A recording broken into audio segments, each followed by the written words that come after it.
it seems like the Japanese tend, as a culture, tend to be very private. I mean, it's like, how was that a challenge for you guys in terms of making a documentary which, by its nature, is, revelatory?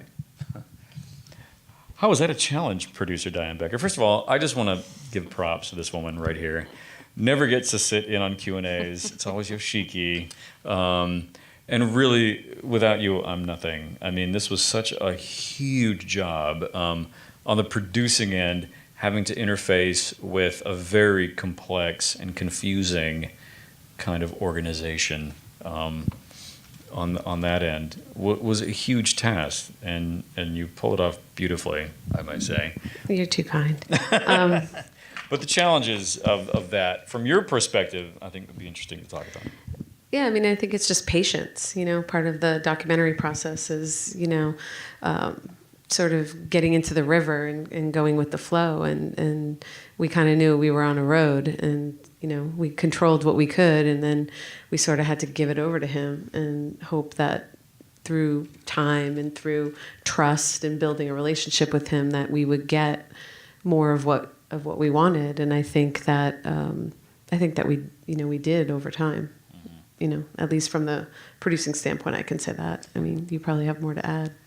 Yeah, I mean, what's interesting is, especially in the interview process, you found, especially also looking at archived interviews, for example, he's so famous and so revered, and there's such a, like you said, there's like a different cultural protocol in Japan as opposed to here.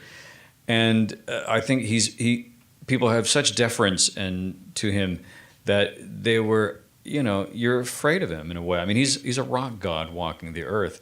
So to have someone sit him down and just start asking him questions for 3 hours at a go, personal stuff, obscure, complex, weird, we talk about ideas, about pain, this, that, anything. I think it just freaked him out because no one had ever really just talked to him on a level like that. Because they treat him with such respect and kind of they put him on this pedestal. And I thought to get anywhere with him, he's just going to have to be a dude I'm talking to this afternoon. We're going to have a chat, And it was kind of trying to break down those preconceived sort of cultural niceties or customs or whatever it was that I think put us in a really nice place. Because he started to see the interview process as like therapy. Because he had never gone deep before with anybody. And we developed a great rapport because of that. I mean, as we went out to the other members, it became a little more difficult with a language barrier, and each member has their own entourage, their own managers. It's just so, Japan is so complicated. The time we could steal with the other members was precious, but I felt like we got a nice angle into everybody. Eventually. Yeah, and at the same time, there was things like he still wouldn't talk about whatever it was that made the bassist leave. He's taken that to his grave. I have no idea. There were rumors online. I mean, I don't even really want to comment.